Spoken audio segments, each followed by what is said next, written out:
Performance Committee for meeting for December 2021, and welcome to those streaming online, and also welcome to Waru who's zooming in online. Right, if we could all please be upstanding, I will have the reading of the Council Prayer. Almighty God, as members of the Rangitikei District Council, we give thanks for all the good things of our district and the advantages we enjoy.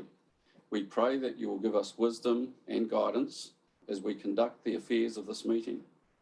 We pray for all the communities and the district we represent. Help us to be fair and honest in our discussions, and help us to work together in unity for the welfare of all your people. Amen.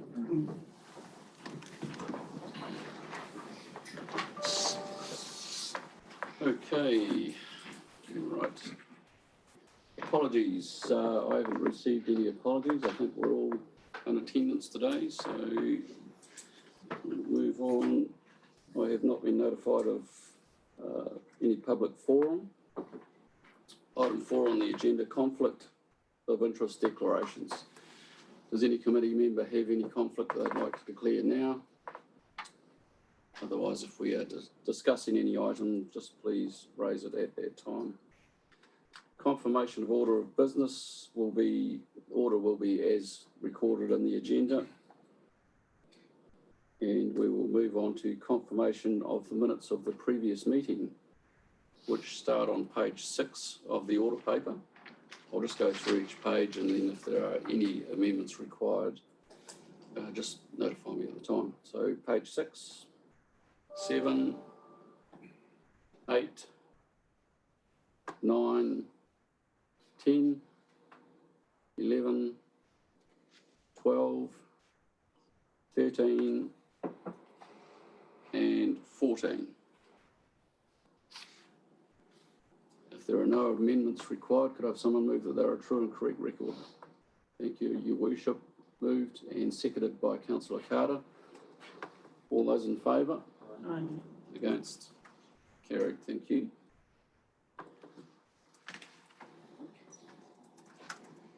Item 7 on the agenda is follow-up actions, and everyone will have had an opportunity to read through those current follow-up actions.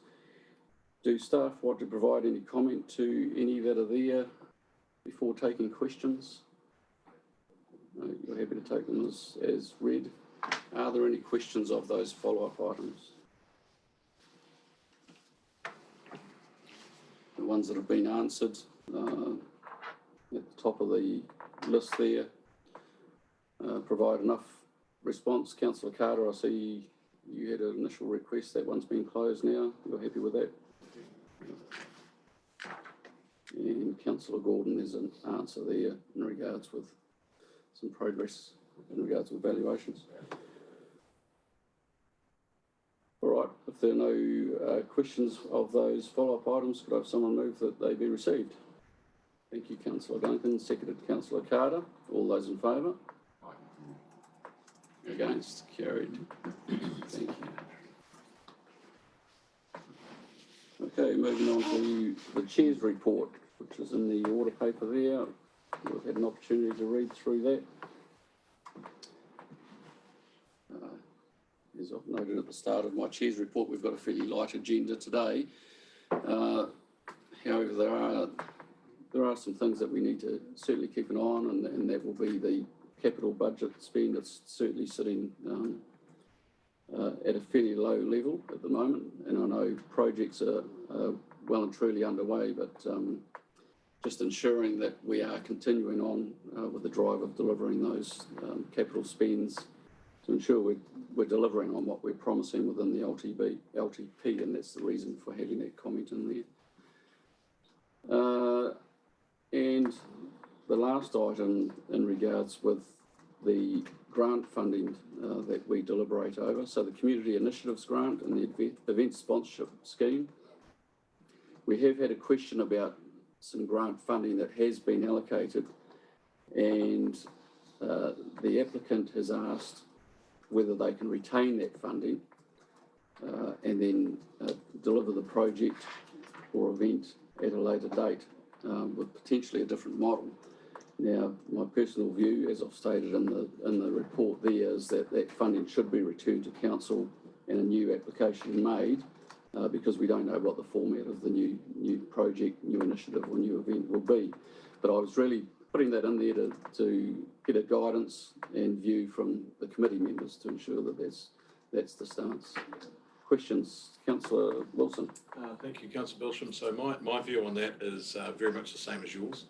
I think the funds should be returned. When you just said that the funds had been allocated and paid out are two slightly different things, have we got some clarification as to the allocated and still within the council funds, or are they actually being transferred over to the entities? I believe the question that was put for one particular applicant, the funds had been paid out. Okay. So they had been paid. So two parts of that, if I may. I'd support your view. But secondly, it may require at some stage in the future an amendment to the grant application, signalling that within the application, so that that is clear within the application process that is the council stance on a cancelled event or an event not happening, that funds are returned. Yeah. Whether or not that may be. I'm not sure whether that is in the guidelines of that, but perhaps staff could take a look at that and just confirm. If it isn't, then it may be something that we need to address within those guidelines. Your Worship. I tend to agree with you. My only hesitation is around a delay in an event. So, for instance, if an event was due to be held December and COVID says, no, can't do it, but in March it can proceed, the time to allow for an application back to be able to provide the funds under that process would be very limiting. So if there is an annual change, you know, a yearly event, same time, totally support your stance. But I'm just a little bit nervous around where it could be a potential delay. Yeah, I think one of the biggest concerns was if it was a differing event, so it was scaled down or there was a change to what they were going to deliver. So that we'd have to look at the wording in the guidelines and have something in there around that. I do agree. If it's delayed by 3 months, then I don't see an issue. If they're delivering exactly the same event that they've applied for, yeah. But if there's a change to what they're going to deliver, that would require the funds returned and reapplied for. Yeah, and totally accept that. That's just the reservation I have around when we put in something to words. There's sometimes, you know, unintended consequence here. Are you happy to, as an undertaking, just to review those, and then if need be, they can be brought back to the committee to reassess? Councillor Dalgety? Agree with what's been said previously. Okay. Great. All right. So we've got some undertakings there to review those guidelines. Are there any further questions of my report? Councillor Duncan. I would just ask, in that case, because I agree with everything that's been said, would it be a case of saying a postponed event is different from a cancelled event or a changed event? Because in the Mayor's case, Mayor Andy said what he said is actually talking about a postponement rather than a cancellation. Yeah, I think we'd have to look at putting a time frame on it. So a postponed event could potentially go out 12 months, but so we need to look at some sort of time frame put on it. But yeah, you're right. I do get where you're coming from, postponement versus cancellation. Yeah, but I think we can discuss that when the guidelines come back for a review to this committee. Your Worship. And some of these events, the challenge is that say you're running a schmozzle and you apply for 10 grand's worth of K of funding, and it gets cancelled late in the process. Well, a whole lot of the expense has already been spent. So got to be careful around saying, well, you've approved money and 3/4 of it has been spent on advertising, stuff that they can't get out and pay, those costs should, in my view, be met. So just to say it's cancelled, then there's got to be some discussion around what is a reasonable position in terms of the cost being returned.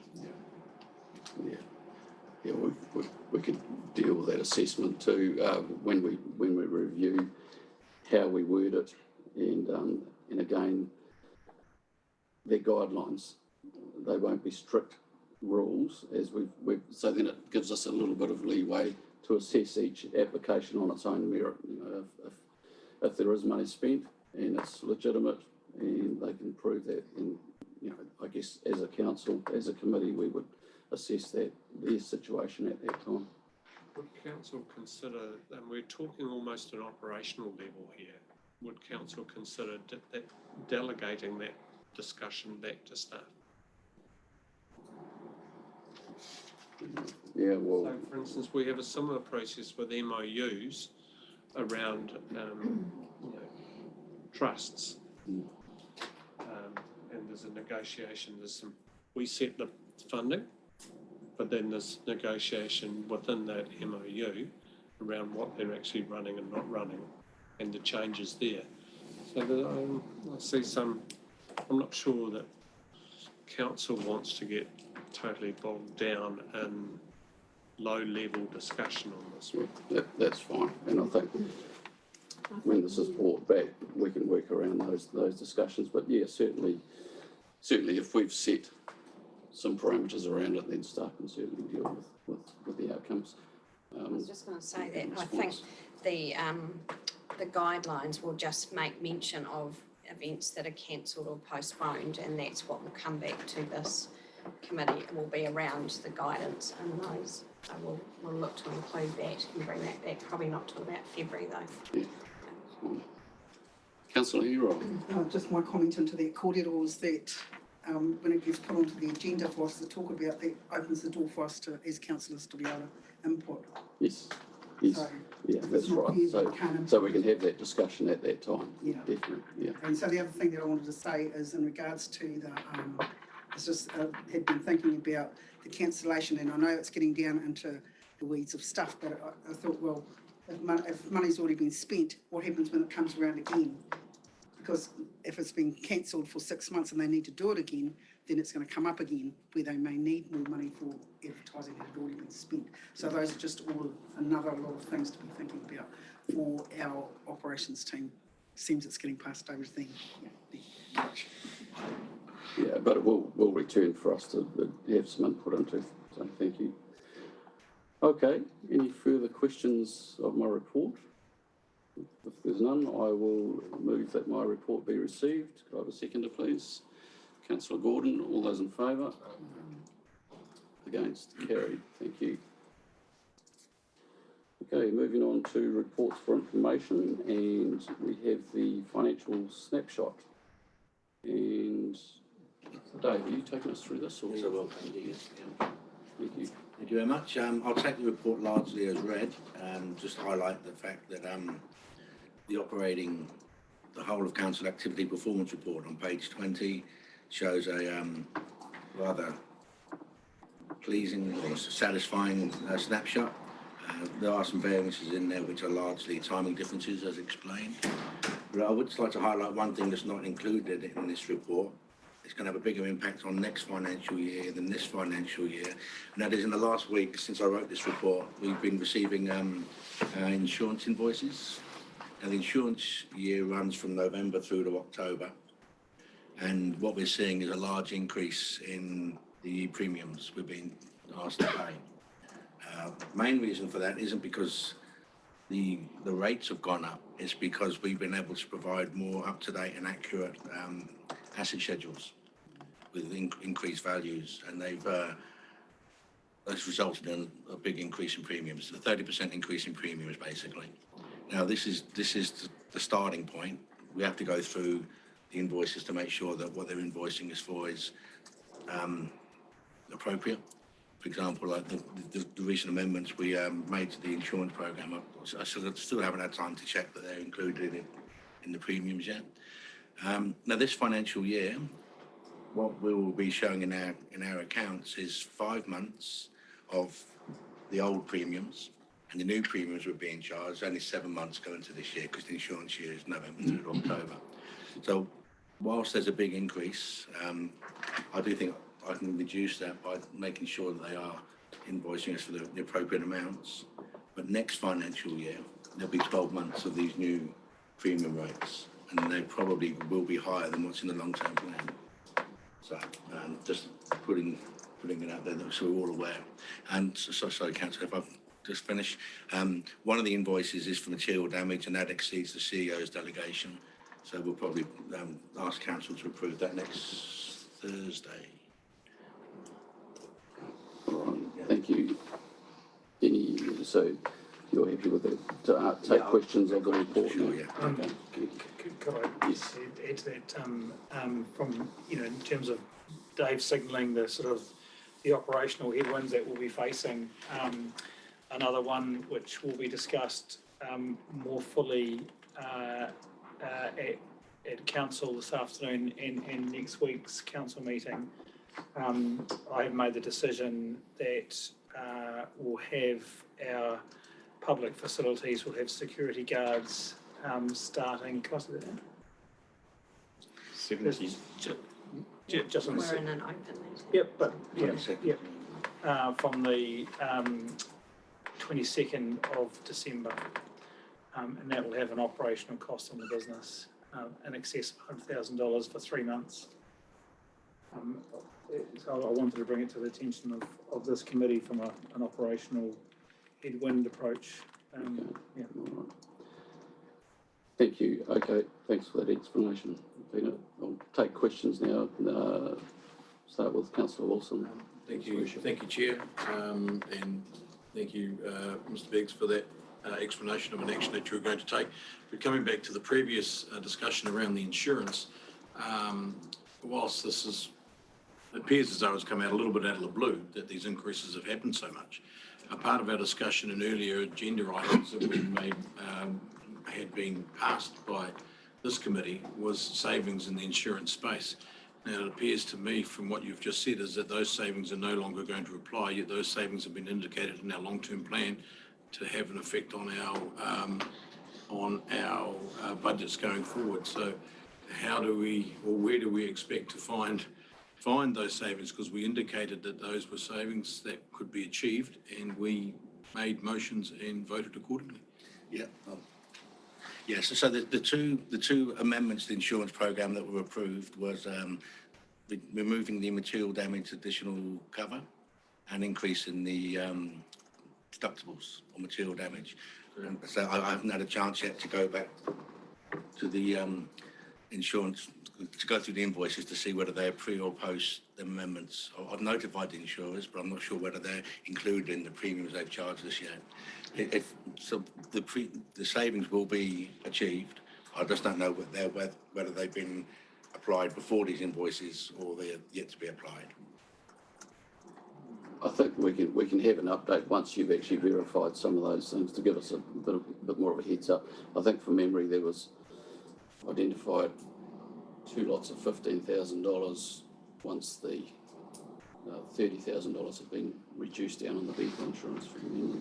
Yeah, but clarification will come back. Thank you. But just subsequent to that, Chair, though, it was signalled, and I accept that explanation, and we need to go through and see what these invoices are and see exactly where that all ties up. But we certainly did indicate these operational savings, which I'm just looking to make sure that we've indicated them, and we've said we'll have achieved them, that we can still achieve them, because they are operational savings that were indicated in our long-term plan and in our discussions. So, thank you. Point taken. Thank you. You don't want to provide any comment to that question? Or? I think it's we had as part of the savings, we created a table with where we thought we could get those savings. That was audited, and there is a note in our LTP, which in the audit opinion, which says if we are unable to achieve these, it will mean an increase in rates. So that's been quite explicit.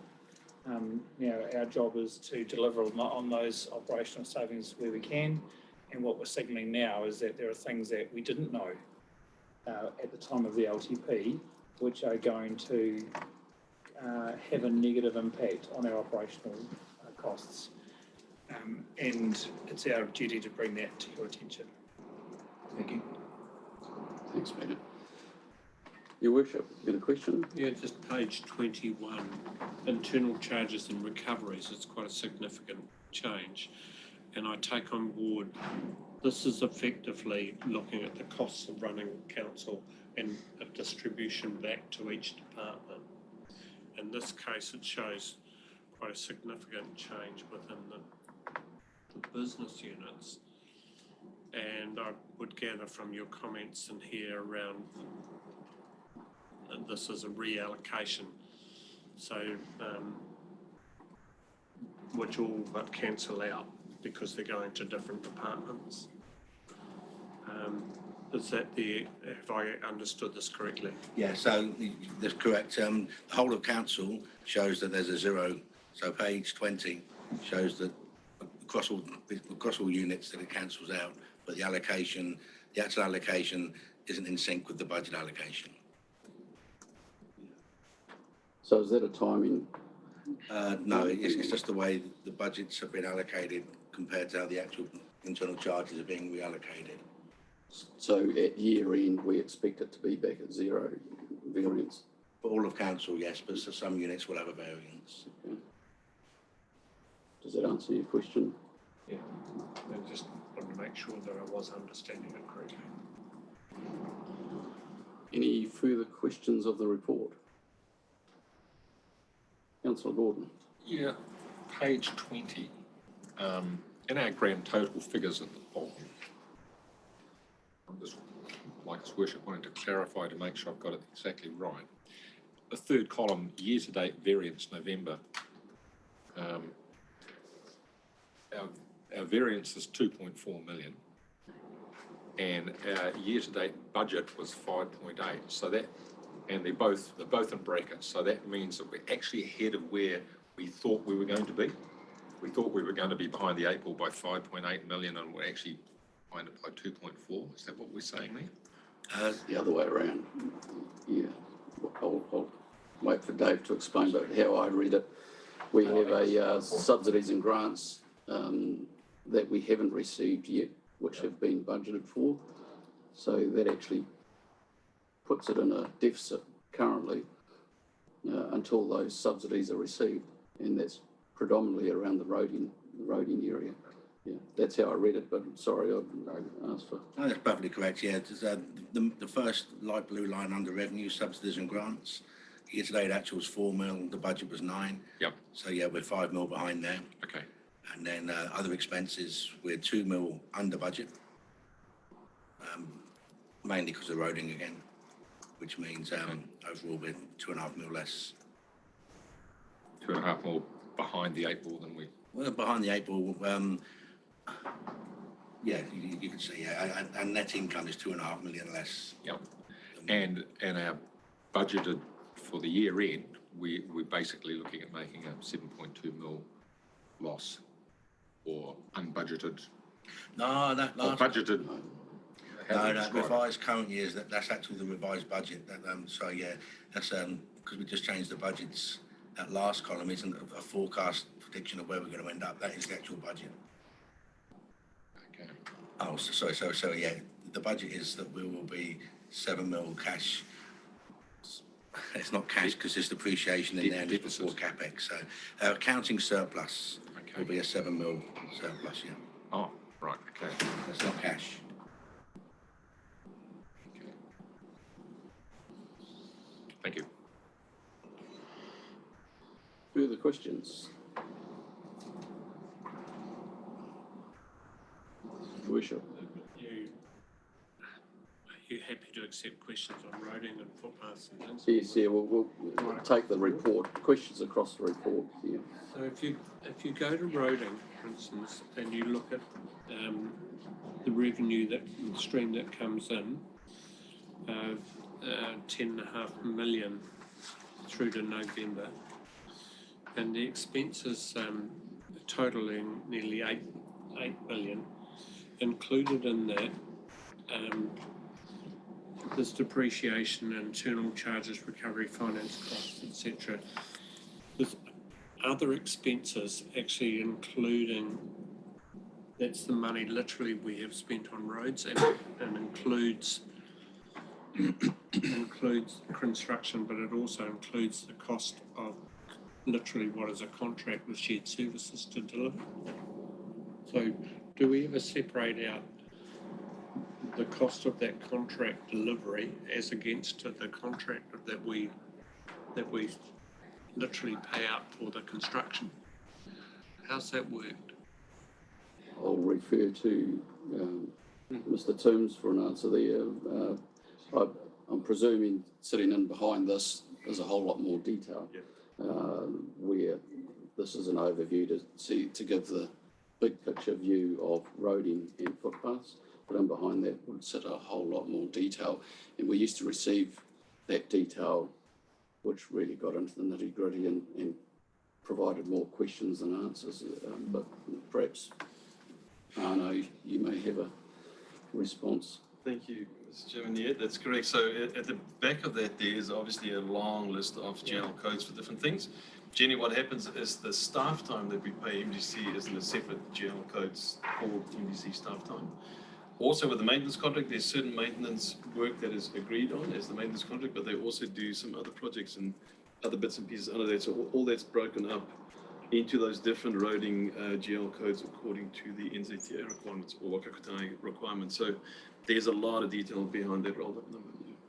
Yeah, I mean, I'm assuming that, but I was interested really when whether the shared service cost of delivery of it is included in the cost of roading, which is literally 2.8 million of construction, or whether that also sits within internal charges and recoveries. Any cost we pay to MDC would be in other expenses. Okay, thank you. That's all I need to know. Gee, I had a question on a similar line. I saw that, and my assumption was, and it just is unbudgeted roading works, and that sits in there as well. Unbudgeted expenses, like if we've authorised from roads and things like that, are unbudgeted for, not part of our roading plan with regards to Wakakotai, and we've made a decision of which we did do a couple for some unbudgeted roading expenses. It sits there in that other expenses. Is that correct? If it was repairs, if it's a capital program, if it's a capital spend, it will be in the capital program. This is just operating. Okay. This will be repairs.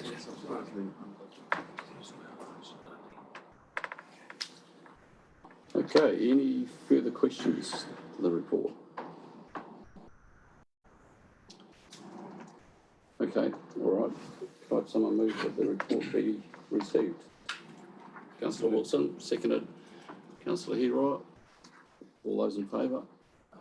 Against, carried. Thank you.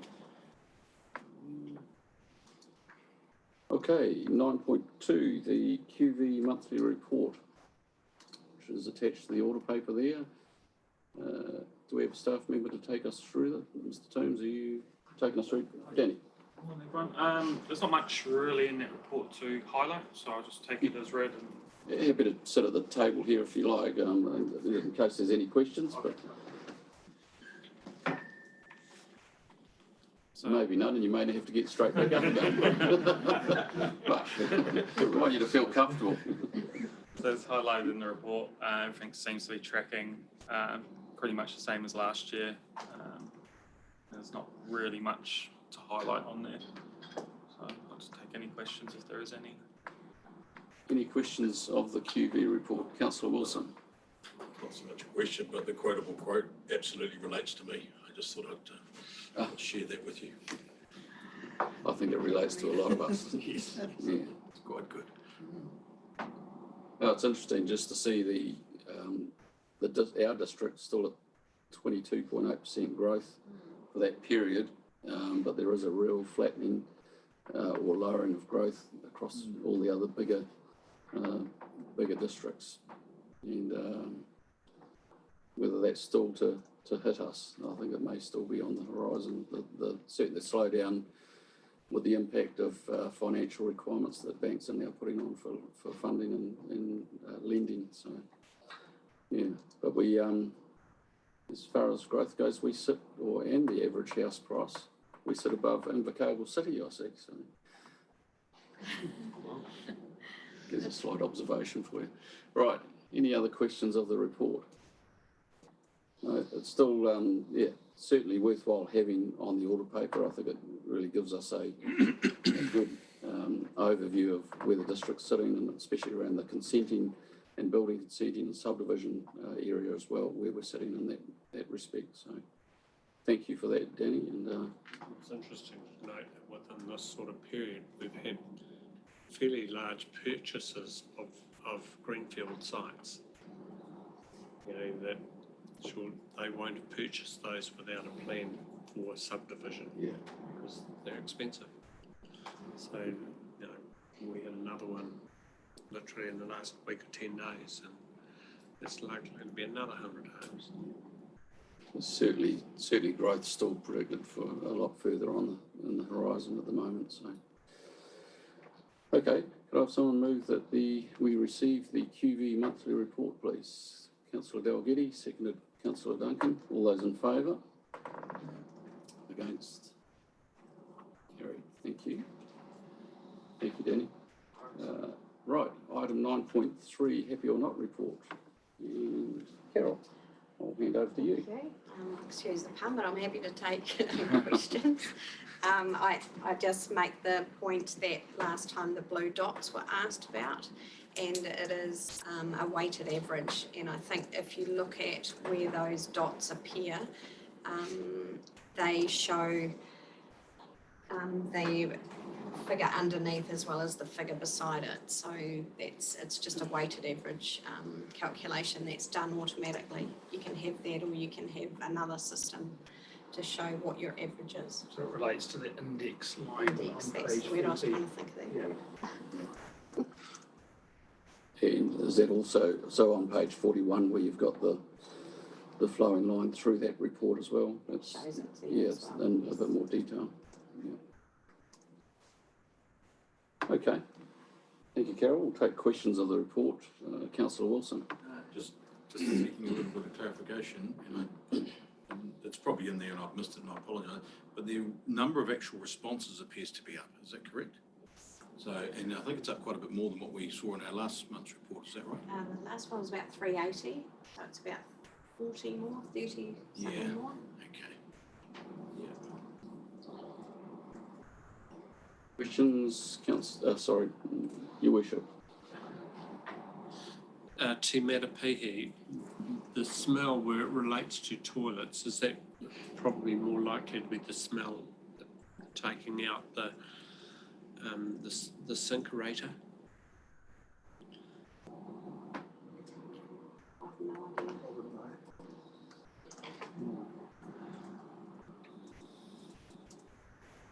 I did see the comment in there somewhere, but It's 38. yeah. Being used. Lime chicken. Yeah, the lime chicken. It's just, you know. It had been a comment, I think, that had been raised a number of times, so I'm presuming that that's been looked at and dealt with through whatever the incinerator issue was. So the incinerator has been, It's been removed, so yeah. although it's a grease trap, but yeah. Yeah, okay. Thank you. Right, we'll take further questions. Councillor Heroy. No questions, just comment that it's good to see that we've got a huge amount of positives instead of negatives in having one. Unfortunately, what tends to happen is that we all focus in on the negative of something as opposed to celebrating all of the positive things that this report brings out.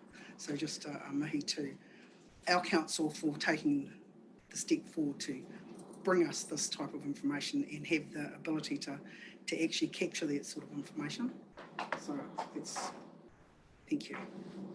Thank you, Councillor. Yes, it's certainly worth celebrating some of the positive comments in there, and I guess the staff certainly take that on board to see that as well. It's uplifting for for their level of service and performance.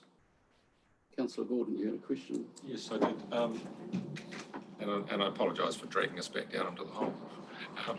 Where we see a little bit of red, and it's, you know, the sad face, and we see no comment beside one of our facilities, do I read into that the reason for the sad face was either that it was inconsequential or possibly vexatious, you know, someone just having a bit of a go and it's not worth reporting here, or is it just a really minor thing that really doesn't and shouldn't hit the radar screen?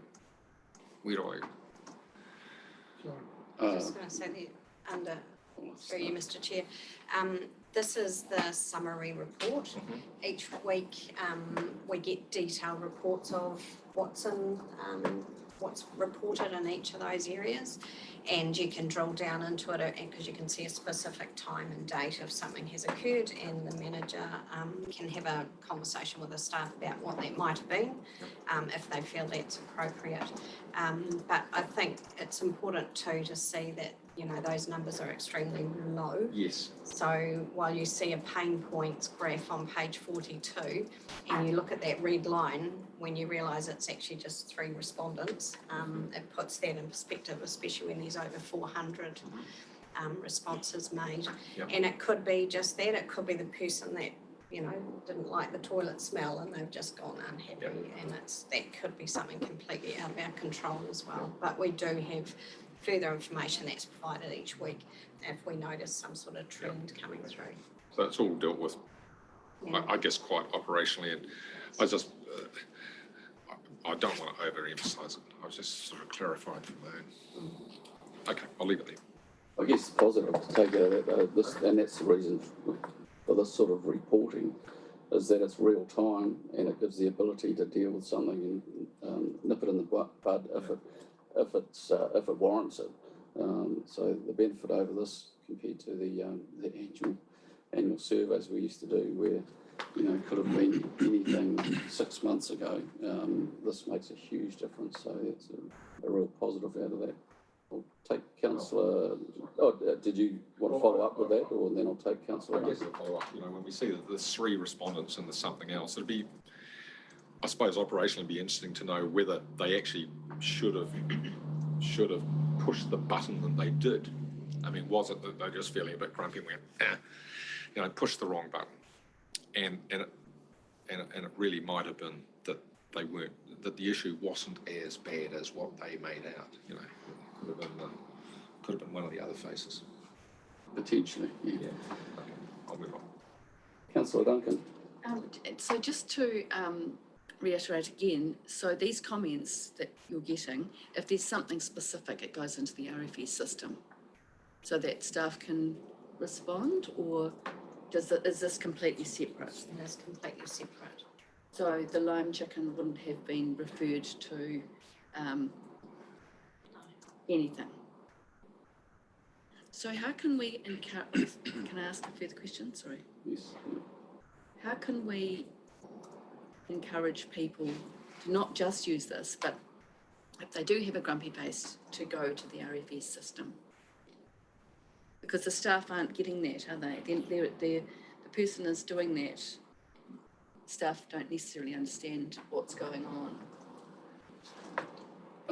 Well, are you happy to comment? Yeah, Okay, yeah. great. Thanks, Peter. So the RFS system is a request for service, not just for complaints. No. So that be that a blocked drain or an overhanging tree, or a number of factors that people are using the RFS form, which is, please council, can you help us? What I emailed you this week was the process for customer complaints, and those 2 things are very different. That's when someone has not got the service they're required, that they anticipate for, or their performance hasn't been to their liking, and so that gives us a formal process of escalation, etc. This is aligned to our as the Chair said, doing away with an annual resident survey and having a point of service, time of service, touch point, how well are we doing? We, not all, but many of the touchscreens we have an ability for someone to write a comment. And so this is moving it from a request for service to a very quick touch point on how well we're doing. And as Carol said, we look at the results regularly to see, was there something that happened that or a trend or a particular day that allows the staff to continuously improve. If someone was particularly unhappy with something, then we typically wouldn't, the whole notion of this is anonymous, just like the annual resident survey was anonymous, and it's an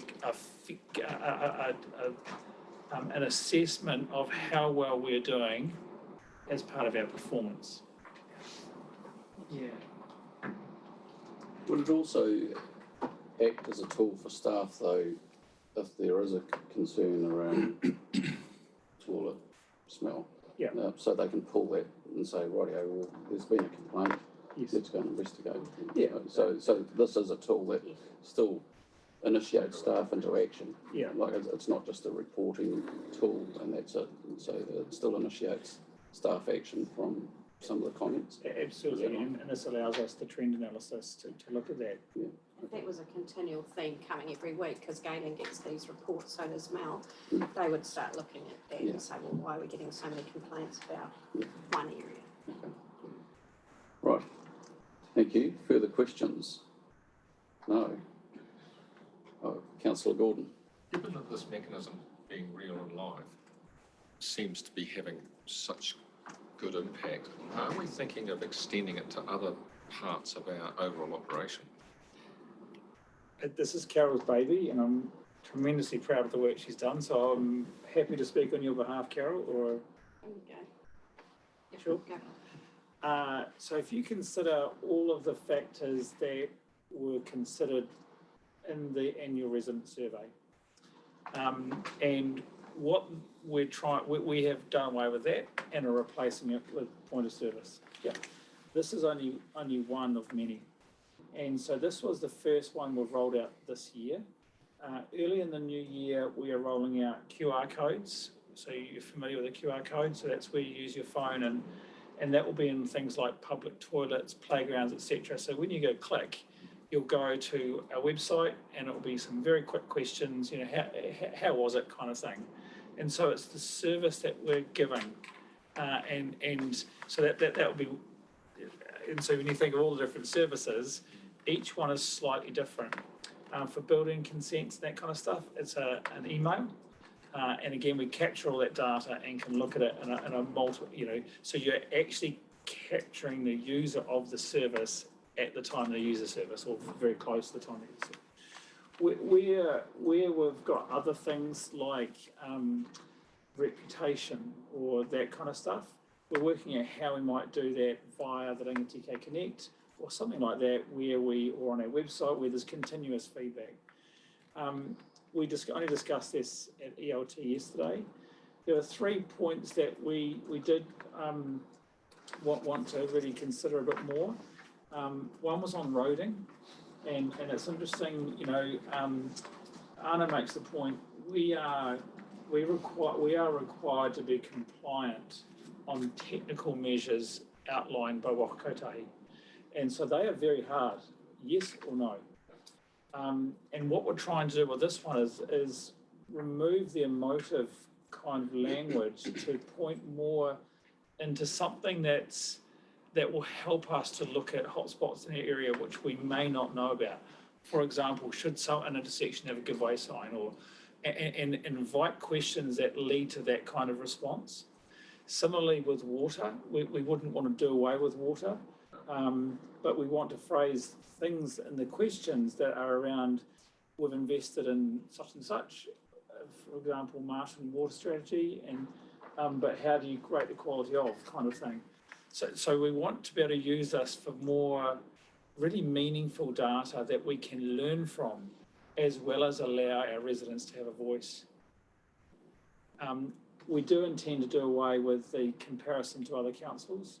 We don't believe that's a measure that is particularly valid, unless, of course, the respondent has lived in another council or operates in another council. So there are some changes, but this is part of a broader suite. I'm sorry, it's such a long answer, Mr. Chair. A broader suite of those service-related touchpoint measures. Carol, have I done you well? Okay. Follow-up question. Follow-up comment. I'd like to thank the Chief Executive for that answer. He must be a mind reader, and I'll get him to frame my questions next time, because that was where I was leading. I was thinking, you know, our big expenditure things are roading and water and wastewater, and they're potentially the most socially problematic for us, you know, in terms of reputation, in terms of service. You know, I'd hate to think what's happening out there today with the latest bout of rain, and yet how would point of service stuff is easy. You're in the library, you click.